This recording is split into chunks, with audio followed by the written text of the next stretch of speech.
인비저닝 파트너스 재현주 대표님의 ESG의 렌즈 사업의 장기적 생존 전략이라는 강연을 듣는 시간을 가지려고 합니다. 잠시 강사님을 소개해 드리겠습니다.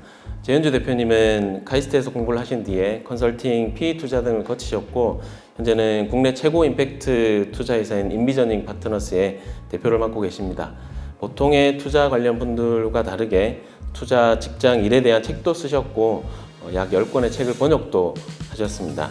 특별히 큰 문제는 큰 시장을 의미한다라고 말씀하신 재현주 대표님의 강연이 오늘 CTR 그룹의 ESG에 일침을 가하는 시간이 되기를 기대해 보겠습니다. 네, 안녕하십니까. 저는 방금 소개받은 인비저닝 파트너스의 재현주라고 합니다. ESG라고 하는 키워드는 윤리와 그런 사회와 공존하는 그런 좋은 덕목과 가치와 연결되어 있지만 무엇보다 가장 큰 차이, 기존의 이제 좋은 말들과 ESG가 가장 크게 다른 점은 이게 자본시장에서 시작된 움직임이라는 겁니다. 그렇다면 자본시장은 왜 ESG를 갑자기 이렇게 중요하게 얘기하고 있느냐라고 생각하면 자본시장이 장기적인 최적화를 추구하고 있기 때문이다. 사실 이 두 가지가 오늘 드리고 싶은 말씀의 핵심인 것 같아요. 자본시장에서 시작된 것이다. 돈과 철저하게 관계가 된 것이다. 그리고 이것은 자본시장의 장기적인 최적화의 전략이다. 그래서 이게 이제 오늘 결론이고요. 왜 그런가를 좀 말씀을 드리겠습니다. 보면 한 2019년, 18년 이때부터 늘어나기 시작해서 최근까지 굉장히 급격하게 성장하는 것을 보고 있죠. 이거는 사실 정말 그냥 투자자들을 대상으로 하는 꼴인데요. 이 말이 왜 이렇게 됐느냐가 저는 이 말에 깔려 있다고 생각하는데요. 이 사람은 2018년 당시에 일본 후생연금의 최고 투자 책임자 미즈노 히로미치입니다. 일본 후생연금은 우리나라의 국민연금 같은 기관인데 전 세계에서 제일 큰 연기금입니다. 우리나라도 제일 큰 투자자는 국민연금이잖아요. 그래서 사실 자본시장이라는 것을 들여다보면 자본시장의 기저에서 가장 많은 돈을 움직이는 것은 다 세계 각국의 연기금들이거든요. 그래서 ESG라고 하는 게 뭐냐라고 하면 사실은 환경, 사회, 거버넌스인데 결국은 기업의 비재무적 요소를 총칭하는 것이고 그 비재무적 요소는 장기적 재무적 실적에 영향을 미치기 때문에 우리가 그 비재무적 요소를 봐야 한다. 이런 거죠. 그래서 그렇게 기업의 가치 평가를 보는 관점 자체가 초단기를 사실은 전제하기 때문에 그 전제와 결국은 ESG를 보는 본질은 굉장히 일치하고 이것은 근원적으로 되게 자본시장의 관점이다 라는 말씀을 드릴 수 있습니다. 그래서 이걸 결론을 제가 보자면 아까 말씀드린 장기적 이해관계를 가진 자산 소유자, 연기금이 이제 대표적인. 그런데 그냥 투자를 운용하는 사람들은 올해의 인센티브 이런 것들이 중요해지잖아요. 그러니까 그 안에 사실은 기본적으로 이 두 회사 이 자산 운용을 맡기는 자산 소유주와 그 자산 실제 운용하는 운용력 사이에 이해관계의 불일치라는 게 존재하게 되는 겁니다.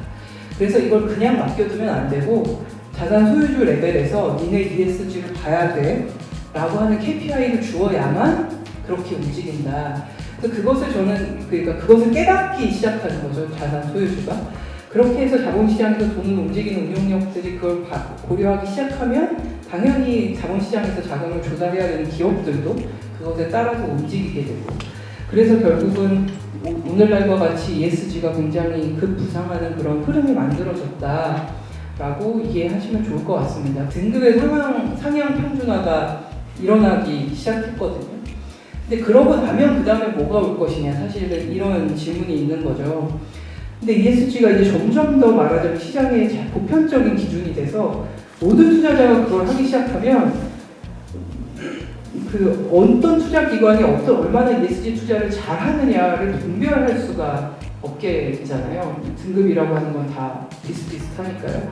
그렇기 때문에 결국은 나가야 되는 방향은 훨씬 더 어떻게 하면 긍정적인 임팩트를 만들어내는가에 집중하는 방향으로 진화될 것이다 라고 보시면 될 것 같습니다. 그래서 점점 시간이 갈수록 결국은 투자 기관들 사이에 변별이 생기려면 그냥 ESG의 전면적인 말하자면 등급 기준이 아니라 우리 회사의 ESG 전략이 무엇인가, 우리 회사가 나가고 있는 방향성, 그러니까 회사마다의 차별화된 ESG의 모습들이 등장하고 그것을 비즈니스를 통해서 어떻게 결부시키는 거. 테슬라가 대표적으로 그런 기업이죠. 그래서 어떤 우리가 그 전기자동차의 보급이라고 하는 거, 그럼으로써 기후변화의 문제에 이바지하겠다고 하는 굉장히 뚜렷한 문제의식을 가지고 어마어마한 시장을 사실은 만들어낸 기업인데요.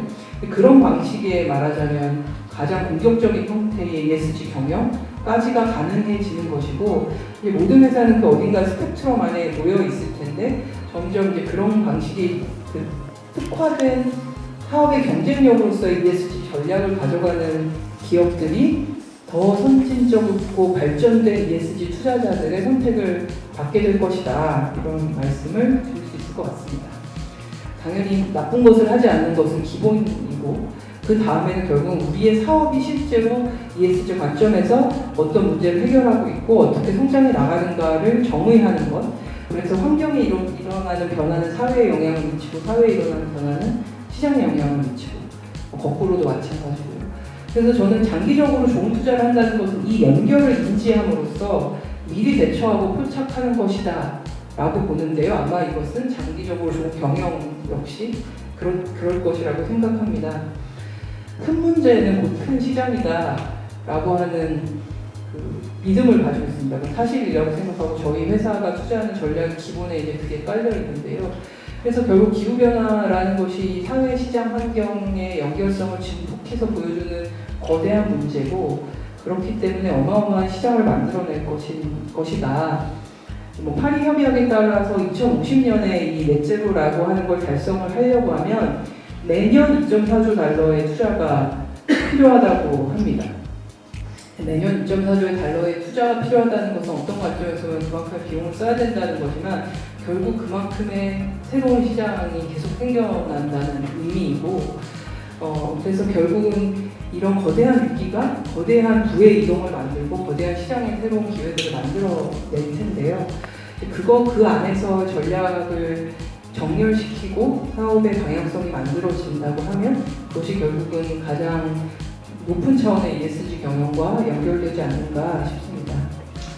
그래서 이거는 그냥 그 흥미로운 예로, 그래서 이런 클라이밋 테크라고 하는 이 기후 시장을 이렇게 엄청나게 열리는 기후 시장에 어떤 분야들이 생겨나고 있느냐를 보여주고 있는 건데요. 이게 말하자면 아까 2.4조 달러의 돈이 어디로 흘러 들어갈 거냐를 보여주고 있는 그런 영역입니다. 그래서 클린 에너지, 지속 가능한 모빌리티, 아마 이것은 CTR에서 하시는 산업과 굉장히 긴밀하게 연결될 거라고 생각하는데요.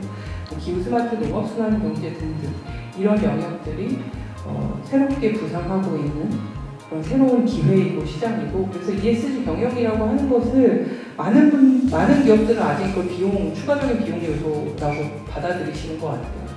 예전에 관리하지 않던 많은 것들을 관리해야 되기 때문에 당연히 일시적으로는 이게 비용 요소처럼 여겨지시는 게 맞을 텐데요.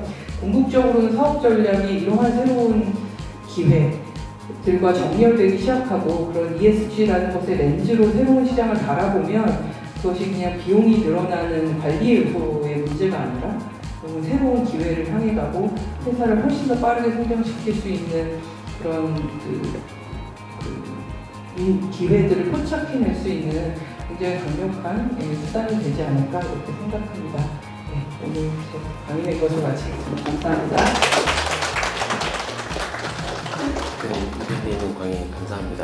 추구하고 대처하는 CTR 그룹이 될 수 있기를 직원의 한 명으로서 다시 한번 다짐해 봅니다.